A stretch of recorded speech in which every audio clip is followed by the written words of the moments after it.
자, 발생하는 이슈들을 간단하게 쉽고 또 이해하기 빠르게 전달하는 시사 끝장. 오늘은 김만음 한국정치 아카데미 원장님 그리고 송문희 고려대 교수님 모시고 얘기 나눠보도록 하겠습니다. 최근에 이제 화제 인물들 많지만 역시 조국 전 민정수석을 빼놓을 수가 없습니다. 청와대에 있을 때도 뭐 SNS 활동을 굉장히 활발히 했었죠. 최근에 일본의 경제보복 조치가 나온 이후에 뭐 죽창가 이런 얘기도 했었고, 그런데 민정수석을 이제 그만두고 뭐 법무부 장관으로 간다, 거의 기정사실화 되고 있는데, 오늘 아침에 또 이제 SNS에다가 하나 올렸어요.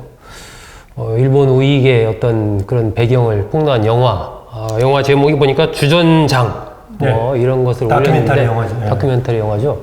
이게 그러니까 결국 조국 수석에 대한 관심 같아요. 그러니까 조국 수석이 과거의 민정수석과는 확실히 좀 다른 행보를 보였지 않습니까? 원장님, 그 전체적으로 한번 조국 수석은 이제 나는 국민과 소통했다라고 지난번에 얘기를 했는데, 네. 조국 수석, 민정수석으로서의 조국, 뭐 전체 좀 이렇게 좀 평가를 한다면 어떻게 평가할 수 있을까요? 소통하면서 활동했다. 네. 본인은 그렇게 주장할 수 있겠고, 그렇게 얘기했죠. 정치적으로 활동했다라고 볼 수 있겠습니다. 정치적으로 활동했다. 옹호하는 사람들은 뭐 새로운 형태의 민정수석이었다라고 얘기하고 있지만은, 역대 민정수석 중에서 그렇게 공개적으로 전투적으로 활동한 사람이 있었나라는 생각이 듭니다. 여러 가지 얘기가 나오겠지만 하나만 얘기하자면은요. 네. 제가 최근에 그 일본의 통상 보복 관련해 가지고 좀 여러 가지 자료 훑어봤어요. 훑어보니까는 국민들 또는 정부 입장에서 다양한 견해가 나올 수 있죠. 강하게 네. 일본을 성토하는 것에서부터 네. 조금 차분하게 실익을 챙기자. 네. 정리해보니까 다양한 각도에서 상당히 역할 분담을 하면서 매우 잘하는 것 같더라고요. 네. 내부적으로 다양성을 보이면 잘하는 것 같던데, 어느 대목에서 이게 내분처럼 보이기 시작했느냐.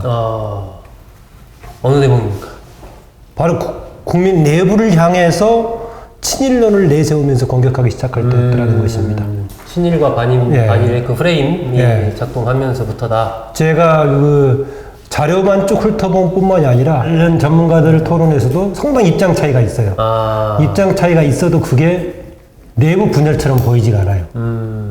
견해 차이가 있어가지고, 이 사람은 정말 일본에 대해서 이번에 전쟁에 준하는 상태로 맞부딪혀야 된다, 이런 얘기도 있고, 또 어떤 사람은 일본은 우리가 가장 가깝게 지내할 것이니까 국민들, 그쪽 일본 국민들 마음 상하지 않게 차분하게 잘 대응하자, 다양한 얘기가 나온단 말이죠.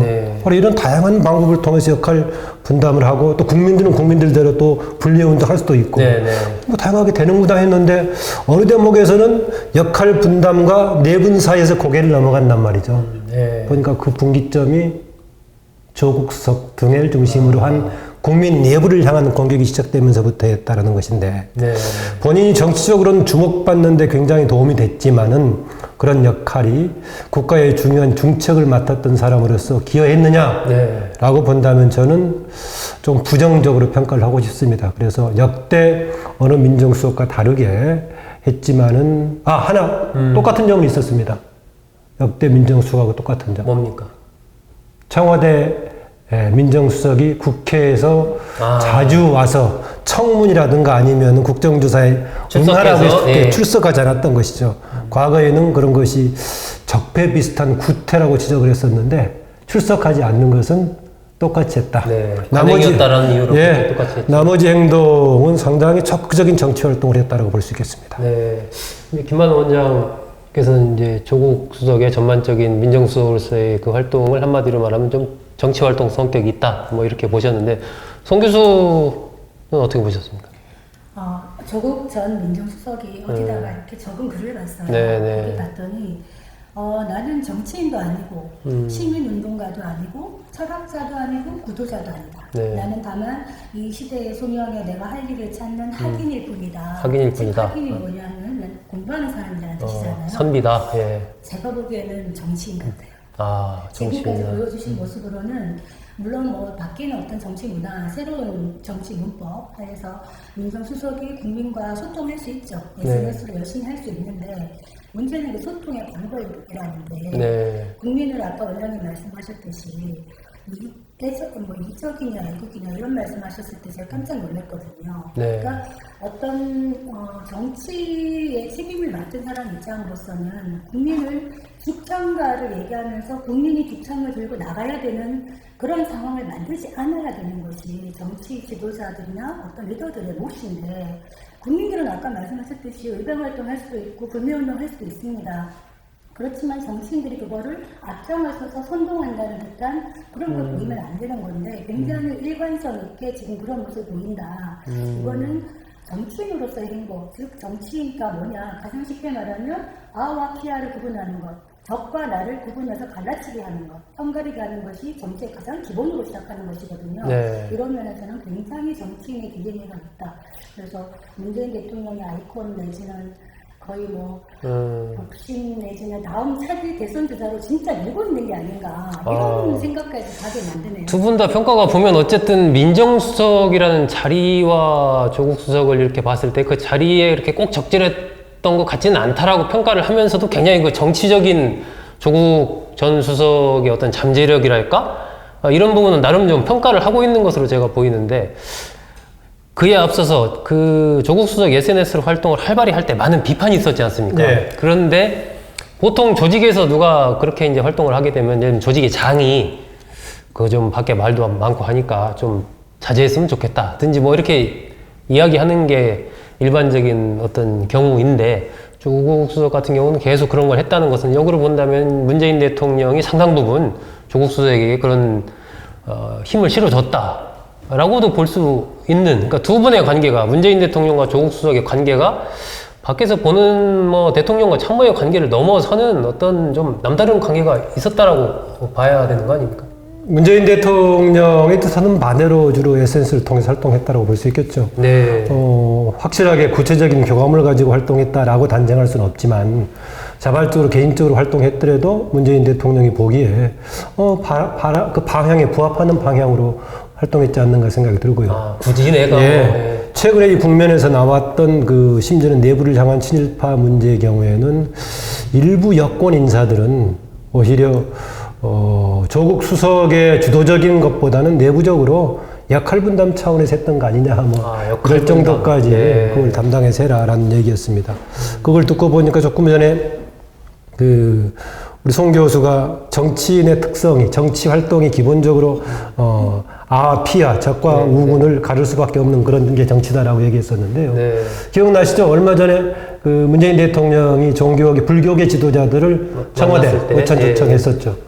여러 가지 이제 어려움을 부탁했었는데, 그 중에 가장 큰 부탁이 뭐였느냐? 국민 통합하기 어렵다라고 요청을 했습니다. 국민 통합하기 어렵다. 예. 그러면은 정말 그게 명실상부하게 전달되려면은 밑에 참모들도 어느 쪽으로 노력을 해야겠습니까? 국민 통합을 하려고 도움되는 쪽으로 해야 될 것인데, 나머지는 오히려 불을 지르는 쪽으로 활동을 하고 있어가지고, 그런 문제에서는 이걸 어떻게 이해해야 될지, 한편으로는 껴안은 척 하면서 한편으로는 내부 정치 활동을 해야 되는지 그렇습니다. 네. 앞서 제가 그 친일파 논란을 꺼냈었는데요. 일반적인 경우라면은 내부적으로 싸우고 있더라도 외부적인 적이 생겼을 경우 어떻게 하겠습니까? 단합을 하죠. 싸움을 중단하는 게 맞지 않겠습니까? 그래서 저는 일본을 향한 접근의 방식, 공격의 방식은 강도에 있어서 끝이 없을 정도로 다양하게 나오는 것은 괜찮지만은, 그것을 내부를 향해서 화살을 돌리는 것은 적절치 않았다는 생각이고요.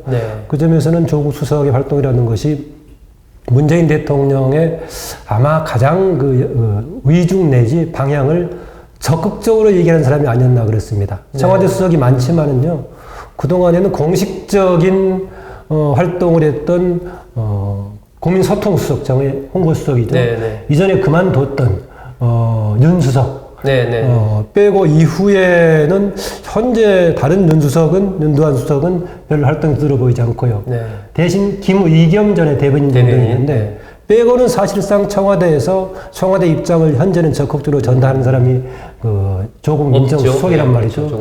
그 점에서는 자연스럽게 청와대 쪽에서는 조국 수석이 주목받을 수밖에 없었다. 더구나 한 사람 더 얘기하면은 이전 비서실장이었던 임종석 비서실장이 차기 주자 관련해서 주목을 받았었는데, 일단 이제 밖에 빠진 다음에는 청와대는 문재인 대통령 다음으로 조국 수석이 주목을 받을 수밖에 없었다 그렇게 봅니다. 조국 수석으로서는 이런 측면도 있지 않았을까요? 예를 들어서 이제 조국 수석이 뭐 친일 반일 그 얘기를 하기 전에 어쨌든 일본의 경제 보복 조치가 취해지고 나서 뭐 일부 언론을 포함해서 또 일부 세력이 이야기하는 것들이 일본을 비판하기보다는 오히려 현 정부를 비판하는 그런 부분에 대해서 나는 반론을 펴고 싶었다. 그런 측면에서 조국 수석이 이른바 친일 반일 얘기를 한 뭐 그런 측면도 좀 있지 않을까요? 그게 여야 관계라면은 바로 얘기할 수 있겠지만은요. 네. 저는 그런 국면에서도 내가 너무 그 석가모니 같은 주문을 우리 정부에 하고 있나 모르겠지만은요. 정부는 그랬을 때 내부적인 싸움으로 이것을 확대시키면 안 된다라고 봅니다. 그걸 받아들이면서 다양하게 가야지. 대신 정부는 그걸 껴안으면서 가는 쪽 해야지. 그 문제에 대한 정부 정책에 대해서 야당 쪽이라든가 일부 세력이 문제 제기했다고 해서 청와대가 전선이 어딘데요? 전선이 일본 쪽에 있는 것인데 전선을 우리 내부를 향해서 돌리는 것은 적절치 못했다라는 생각이 좀 듭니다. 홍 교수는 어쨌든 이런 상황에서 지금 조국 수석이 이제 법무부 장관으로 뭐 유력시 되고 있지 않습니까? 민정수석이 법무부 장관으로 간 게 전에 그 이명박 정권 시절에 권재진 민정수석 경우가 있죠. 조국 수석이 법무장관으로 가는 부분에 대해서는 어떻게 평가를 하세요? 뭐 간다는 전제하에서 이제 말씀하시면 되는 거죠. 그게 아주 오래된 일이었다. 계획으로 친다면은, 그러니까 문재인 대통령의 조국에 대한 사랑은 굉장히 깊다. 아, 굉장히 깊다? 네, 굉장히 역사가 오래됐다? 네. 그러니까 저도 읽었던 기억이 잠깐 납니다만은 2010년도에 조국 의원호가 묻고 조국이 답하다 뭐 이런 식으로 해갖고 네, 책 쓴 적 있죠. 플랜을 썼었어요. 그때 이제 사람들이 평가를 어떻게 했냐면 얼굴도 잘생긴 사람이 생각도 깊다 막 이러면서 굉장히 막 진보에 대한 따뜻한 진보 이런 식으로 조국에게 어떤 이미지가 갔는데 거기에 송 교수 그런 입장 아니었어요? 참고로 조국 전 수석 같은 경우에는 이제 서울대 비주얼 담당이었죠. 아, 비주얼 담당. 담당이었다가 이제 나중에 그 울산대 교수할 때 산호맹 사건으로 이제 구속이 되고 집주로 나온 다음에 유학을 갔는데 네. 미국 유학 가갖고도 집안일로 잘 도와줘가지고 그 미국에 유학하는 부부들 사이에 조국은 얼굴도 잘생겼는데 집안일을 저렇게 잘한다. 예. 그 부부 싸움의 원인이 되었다. 막 이런 소리도 들리는 네. 그게 이제 중요한 것이 아니라 그때 진보집권 플랜에서 제가 왜 이 말씀을 드리냐면 그 책을 읽고 문재인 대통령이 너무나 감동을 받아가지고 네. 직접 독후감을 써서 친필로 보냈다는 겁니다. 조국 수석에게. 네, 그것이 조국에 대한 어떤 정치적 러브레터가 아닐까 이런 생각을 하고 그 다음에 문재인 대통령께서 이 책을만 냈을 때 조국 그 당시 로스쿨 교수가 와가지고 몇 번 와서 이제 얘기를 했을 때 뭐라 그러셨냐면 문재인 대통령이 검찰개혁을 위해서는 법무부 장관이 5년 동안 꾸준하게 개혁을 해나가야 된다. 네. 조국 교수가 하면 어떻겠냐 이런 말을 했고 조국 교수도 그때 책에서 어떤 내용을 썼냐면은 당시 문재인 그 수석이 법무부 장관으로 후보에 오를 때 이렇게 썼어요. 문재인 그 지금 후보는 정치적인 야망이 없는 사람이기 때문에 정말 검찰개혁을 잘할 수 있는 사람이다 이런 식으로 이렇게 듣거든요. 네. 근데 지금 거꾸로 다시 대입을 해보면 조국 수석 같은 경우에 저는 개인적으로 자존심도 강하고 정치적 야망도 굉장히 큰 분이다. 네. 그렇기 때문에 문재인 대통령이 생각하시는 것처럼 정치적 야망이 없었던 자신의 과거 모습은 아니고 그래서 오히려 더 밀고 있지 않은가. 지금까지 정권의 말미에 레임덕이 온다든가 정권 재창출을 못한 이유가 든든한 차기 대권 후보를 만들지 못했기 때문에 네. 그런 것이 아니었나라고 생각한다면 확실한 내 사람을 심는 거에 조국이 부합하는 게 아닌가 좀 이런 생각을 좀 원장님은 조국 수석의 최근에 그 박지원 의원이 그 얘기했잖아요. 장관으로 가서 내년 총선에 부산에 출마하고 그리고 나서 차기에 도전할 것이다. 뭐 이렇게 전망을 했는데 원장님께서는 조국 전 수석의 어떤 정치적인 잠재력, 대권 주자로서의 가능성 뭐 이런 부분에 대해서는 어떻게 보고 계신가요? 가능성이 있는 사람 중에 하나죠. 유력한 여러 사람이 있는 가운데 특별하게 문재인 대통령이 조국 수석을 차기로 염두에 두고 밀었다. 이렇게 좀 단정하기는 좀 그렇고요. 왜냐하면은요, 현재 문재인 대통령 주변에 사실상 그렇게 차기 대권까지 조금 우리가 고려해 볼 만한 사람이 별로 없습니다. 네. 거의 없습니다. 문재인 대통령 바로 집권하고 나서 나머지 거론되는 사람은 지난번에 경선에 나왔던 경쟁했던 사람들 아니겠습니까? 네. 안희정 전 지사, 이재명 현 지사, 네. 그다음 뭐 등등. 그다음에 뭐 고양시장이었던 최성호 전 시장도 있고 합니다만은 일단 그 관련된 사람들이 아다시피 중간에서 상처를 입었죠. 입어버리고 나니까 거의 없어졌습니다. 그러다 보니까는 맨 처음 거론됐던 사람이 조국 교수 이전에 누구였던지 기억이 나십니까? 김경수 지사. 신문 쪽에서 그죠? 네, 김경수 경남도지사.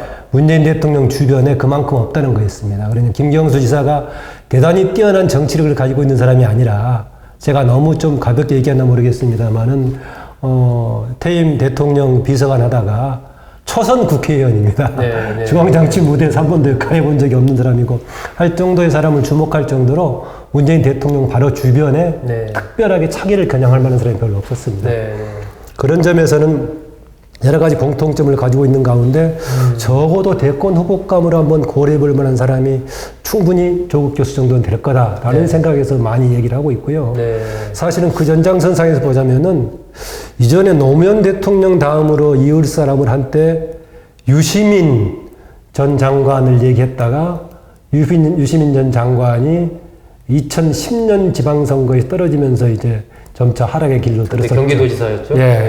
그리고 나서 대타를 찾는 것이 주변에서 문재인 이렇게 돼가 정치 현장에 들어갔던 것처럼 문재인 대통령 주변에 바로 관련된 사람 중에서 조국 교수 아니고 여러 사람이 물망에 있는데 그 중에 한 사람을 조국대를 찍어서 키우려고 한다 이런 관점보다는 현재로서는 그나마 유력한 물건에 없는 중에 한 사람이 아닌가 좀 그렇습니다. 계속 무대에 올리면서 이렇게 여러 가지 저울질을 해보면서 가능성을 좀 보는, 그러면서 정치적으로 그것을 잘 성장해가고 하는 부분은 또 본인의 또 몫이 남아 있는 거겠죠, 앞으로. 그죠? 근데 저는 지금 이제 뭐 환상의 삼각편대가 만들어졌다 이런 얘기도 하는데요. 지금 석궁열차라고 얘기하고 환상의 삼각편대면 누구입니까? 이제 윤석열 총장, 그다음에 조국 법무부 장관, 그다음에 누구죠?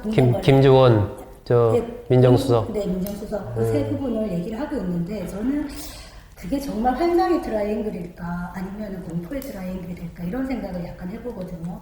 석궁열차라고 지금 얘기하고 있는데 저는 윤석열 총장이나 지금 만약에 법무부 장관이 된다 그러면 조국 법무부 장관이 두 사람의 케미가 정말 어느 정도 맞을까 이 생각을 많이 해봐요. 누워서 하다 보면 의외로 잘 맞을 것 같다는. 왜 누워서 생각하십니까? 앉아서 생각하지 생각이 많습니다. 누워서는 곰곰이 생각한다. 그러십니까? 쓸데없이 생각을 많이 해요. 그런데 하다 보면 이 두 사람의 케미가 어떨까 생각하다 보면은 의외로 좀 긴장감이 흐를 수도 있겠다 생각이 많이 들어요. 왜냐하면 윤석열 총장 같은 경우에 물론 이번에 할 때 뭐 대통령께서 우리 윤 총장은 우리 뭐 정부나 청와대나 여당이나 살아있는 권력에 대해서도 똑같이 해달라고 주문은 하셨지만 꼭 우리라는 말 속에는 우리 편이라는 게 들어가 있는 것 같거든요.